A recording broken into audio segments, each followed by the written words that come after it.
Assalamu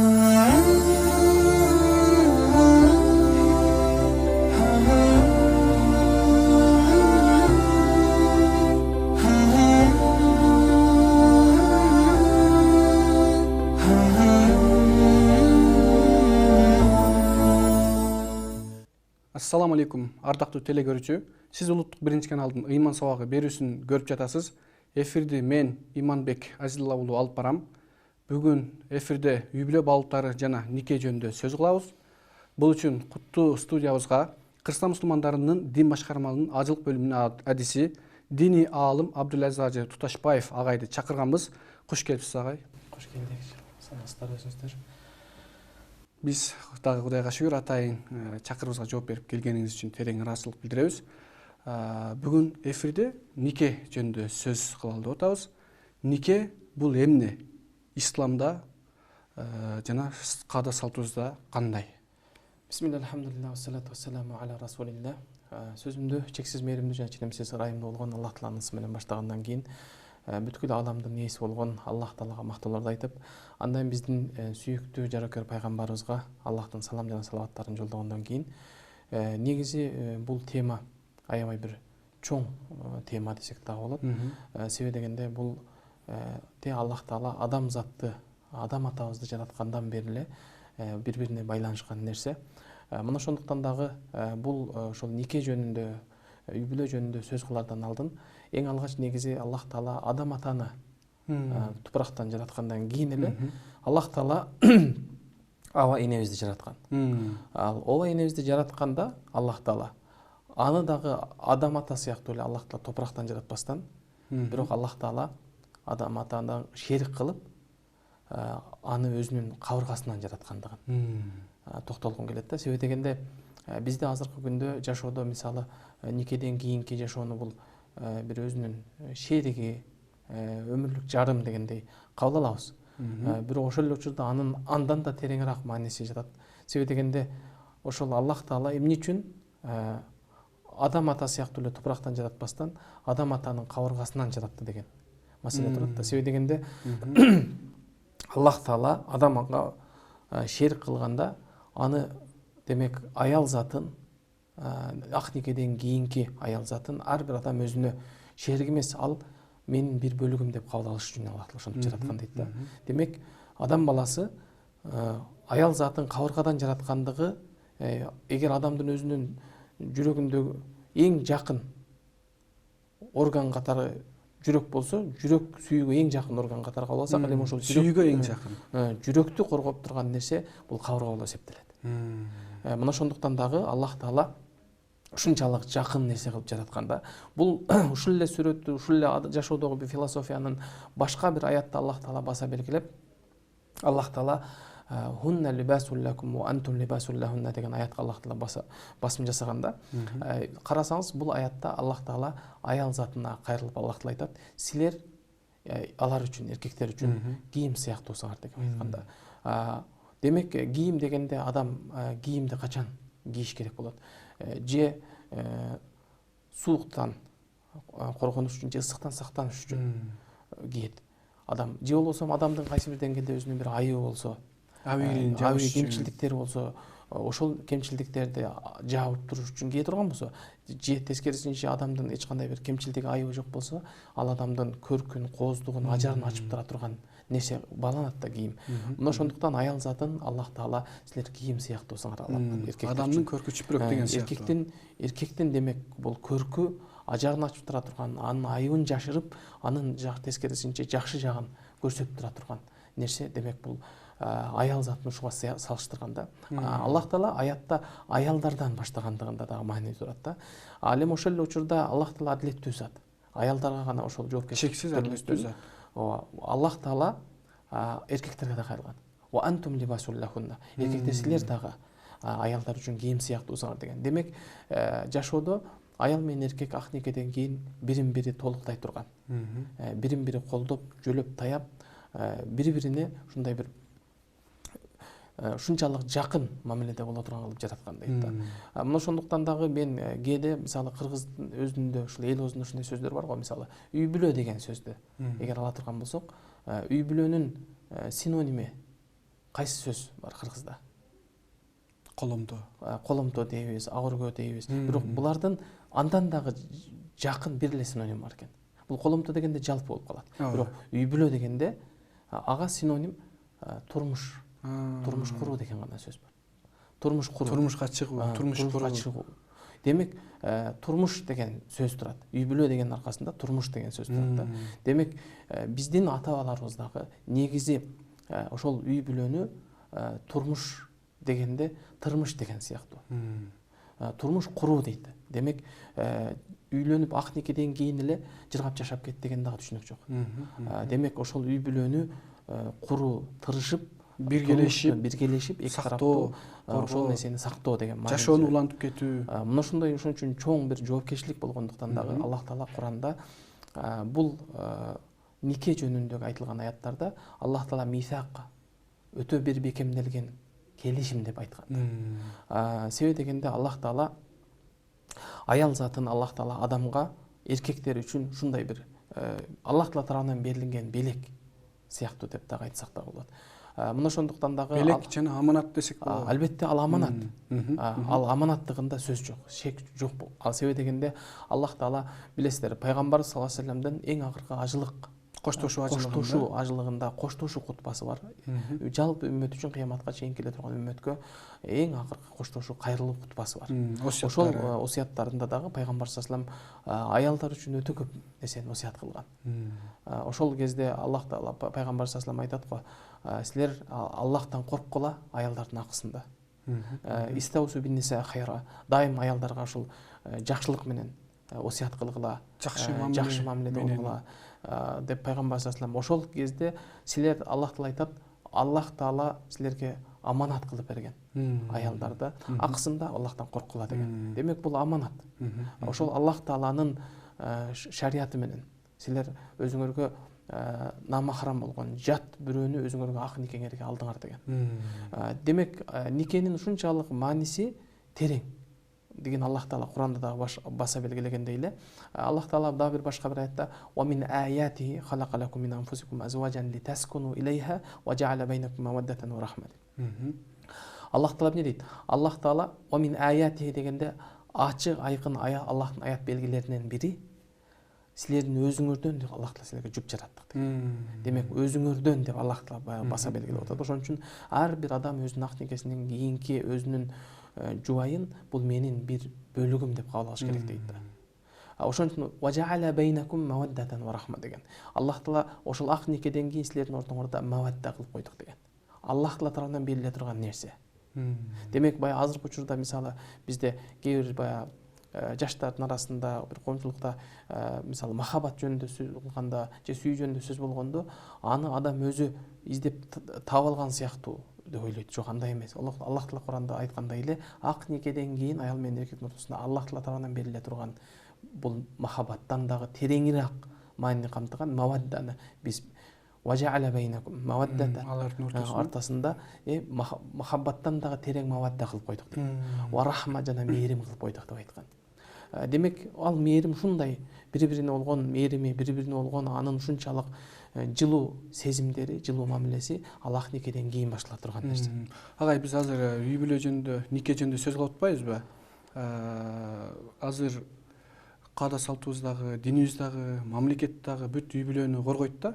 Үй бүлөнүн негизги мүчөлөрү аял жана эркек. Азыр өкүнүчкө карай ажырашуулар, уялардын бузулуулары болуп атпайбы? Бул жерде жеке менин оюмда тараптар өздөрүнүн укуктарын жакшы билип, бирок милдеттерин билбегенденби деп ойлойм да. Ошого сиз милдеттер боюнча айтып койсоңуз, аялдын эркекке, эркектин аялга карата милдеттерин, укуктарын баарыбыз жакшы билебиз. Негизи биз баягы өзүбүздүн ушул кылымдарды карткан тамырыбыз терең ушул улуу кыргыз элинин эгерде биз өзүбүздүн үрп адатыбыз, каада салтыбыз менен жашасак, ушул кылымдар бою бизде ата-бабаларыбыз жашап келген шарият менен, дин менен жашаган болот элек да. Себеби дегенде бизде ата-бабаларыбыз эмне үчүн мен ушул нерсеге баса белгилегим келет? Себеби дегенде биздин ата-бабаларыбыз көптөгөн аалымдарыбыз жашоодо көптөгөн эрежелерди киргизип олтуруп, ошонун аркасында үрп адат, каада салттарыбыз келип чыккан, калыптанган. Ошонун аркасында эгерде сиз менен бизди карап көрө турган болсоңуз, ошол үрп адат, адеп акылактарыбыз бизди, адамды ошол сеники, меники, сенин акың, менин акың, сенин милдетиң, менин милдетим дегенден жогору көтөрүп чыккан. Андан да жогорураак. Андан да жогору бийик деңгээлге алып чыккан. Бийик маданиятка, бийик өзүбүздүн ошол искусстволорго, өзүбүздүн ар бирибиздин биздин ата бабаларыбыздын жашап өткөн цивилизациялык баскычтарын карап отурсаңыз, демек биздин ата бабаларыбыздын адеп аклагында даражасы бийик болгон. Демек сиздин айтайын дегениңиз, үй бүлө мамилеси укук милдеттерден да көйдөрөөк бир институт демексиз. Кийинки суроо берим келип атат, кечиресиз сөзүңүздү бөлгөнүм үчүн. Биздин салтыбызда калың деген бар да. Шариятта махр деп айтылат. Бул боюнча абдан жакшы билсеңиз керек. Бул экөө бирби же эки башка, ушул боюнча токтоло кетсеңиз. Негизи Аллах Таала Кур'ан-ы Каримде «Ва'тун ниса садакатихинна нихла» деген аят келет.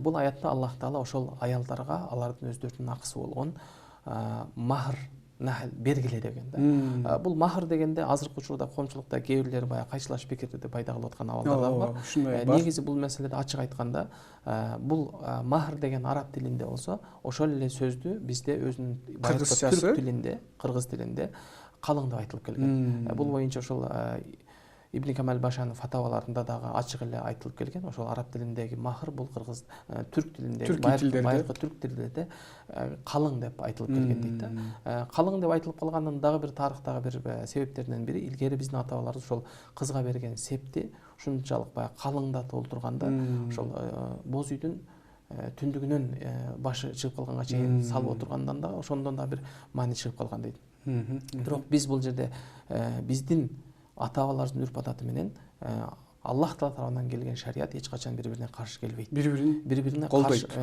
каршы коюу бул туура эмес көз караш. Бул эми кайсы бир күчтөрдүн аракети болушу мүмкүн. Бул эми кайсы бир деңгээлде ошол жеке адамдардын өзүнүн субъективдүү көз караштарынын натыйжасында болушу мүмкүн. Бирок биз кыргыз эли кылымдар бою ошол ата бабаларыбыз дин менен жашап келген, бизден дүңүнөн дүңүр өткөн чоң алымдарыбыздын чыккандыгы, ушул биздин жергебиздеги азыркы учурга чейин алтын тамгалар менен жазылган алымдардын илимий эмгектери сакталып тургандары. Соңку 1000 жылдыкта биздин арабыздан чоң алымдар жетип чыккан. Бардыгы бул демек биздин ата бабаларыбыздын кандай деңгээлде бийик эл болгондугун көрсөтүп турат. Мына ошондуктан болгону азыркы учурдагы ошол жаңы шариятты үйрөнгөн, динди үйрөнүп аткан адамдар менен биздин үрп адатыбызды, каада салтыбызды каршы койбоо деген гана маселе турат да. Себеби дегенде биздин динибиз, ислам дини, үрп адатты четке какпайт. Тескерисинче үрп адатты колдойт, коргойт. Кээ бир учурларда коргоп, аны шарият кээ бир учурда колдонот. Булак катары, далил катары кабыл алат. Мисалы ошол эле азыркы учурда азыр айтып аткан калың маселесинде Аллах Таала Куранда жалпылап эле бергиле деп айткан да. Бирок анын эң азын өлчөмү бар. Пайгамбар саллаллаху алейхи вассалам бир темирден шакек үзүк болсо дагы алып келип, аны калыңына бер деп пайгамбар саллаллаху алейхи вассалам сунуш кылган. Бул минималдуу эң аз өлчөмүндө. Пайгамбар саллаллаху алейхи вассалам дагы бир сахабаны билесиздер. Өзү айтат пайгамбар саллаллаху алейхи вассалам, мен сени ошол өзүңдөгү бар Куран менен сени никеңди баш коштуруп никеңди байладым деп пайгамбар саллаллаху алейхи вассалам айткан хадистер келет. Иши кылып кызга, кыз тарапка бир нерсе берүүнүн эң аз чеги бар. Демек бир нерсе бериш керек. Көптүн чеги жок да. Көп канча бериш керек? Эң көптүн чеги канчасы, анын чеги жок. Аллах Таала тарабынан чек коюлган эмес. Бирок ошол чекти ар бир элдин, ар бир өзүнүн журт, коомдун үрп адаты аны чектейт. Азыр момун атпайбы бизде? Калың да берилип, анан махр да берилип, тилекке каршы азыр жаштар арасында мода болуп кеткендиктен махр Бишкектен 1 комнат, 2 комнат же болсо 3 комнат алуу, 3 бөлмөлүү батир сурап же чоң машиналарды сурап, бир жагынан үй бүлө курууларды, турмуш курууларды татаалданып аткан тенденция да жок эмес да. Ошого балким көптүккө бир аз ынсап кылып дейбизби, же чек коюш керекпи, же бул ошол тараптардын эле ынсабындагы маселеби? Бул боюнча эмне дейбиз? Албетте бул маселе боюнча эң негизги шариятка кайрыла турган болсок, пайгамбар саллаллаху алейхи вассалам никахи баракатан айсарум деген махран деген. Бул пайгамбар саллаллаху алейхи вассаламдын хадисинде эң бир улуу нике, эң бир берекелүү үй бүлө ошол махырдын аз болгондугунда деп пайгамбарыбыз ишара кылып кеткен. Демек Демек ар бир адам биз жогоруда айткандай 15 кыл мурда эле пайгамбарыбыз осуят кылып кеткен. Осуят кылып кеткен. Бирок ошол эле учурда баягы айтып атпайбызбы? Бунун көптүгүн ошол ар бир коомдун үрп адаты, каада салты чек коет. Демек бул нерседе азыркы жанагы айткандай шарият тескерисинче кээ бир учурларда үрп адатты колдонот. Колдойт жана колдонот да.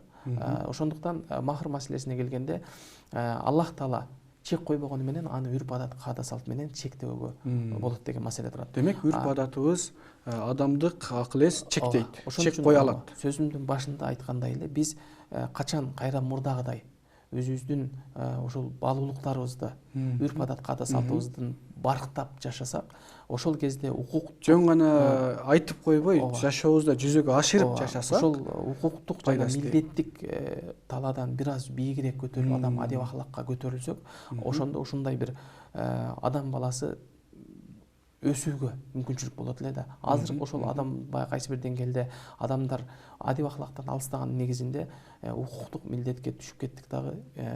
Укуктук сенин акың, менин акым, сенин милдетиң, менин милдетим деп отуруп, бул мындай бир сөз менен айтканда бул пасттык эсептелет да. Ошон үчүн мисалы образды айтканда жашоодо карасаңыз, качан кайсы адамдар соттошот десеңиз, ошол өзүнүн акысын өзү талап кылгандар. Бул сенин акың, бул меники, бул сенин милдетиң, менин милдетим деп өтүп кеткен адамдар ушулар соттошконго барат да.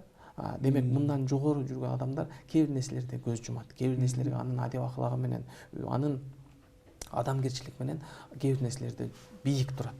Мына ошондуктан биздин кылымдар бою эле үй бүлө курулуп келген, кылымдар бою ошол эркек өзүнүн эркектик милдетин аткарган, ошол эле учурда аял дагы өзүнүн милдетин так аткарып, ортодогу жылуу мамиле, үй бүлө ушундай бекем сакталып келген. Азыркы учурда жаштардын арасында ошол турмуш куруу деген түшүнүктүн жоктугу, үй бүлөнүн жоктугу, даяр болуу, даярдануу, никеден кийин эле жыргал жашоону элестеткендиги. Ошондуктан романтизация, үйлөнбөстөн туруп, анын үйү барбы, анын иши барбы, анын айлык маянасы канча, анын бизнеси барбы деген нерселердин сурап аткандыгы дагы, демек бунун бардыгы ал турмушка даяр эмес экендигин.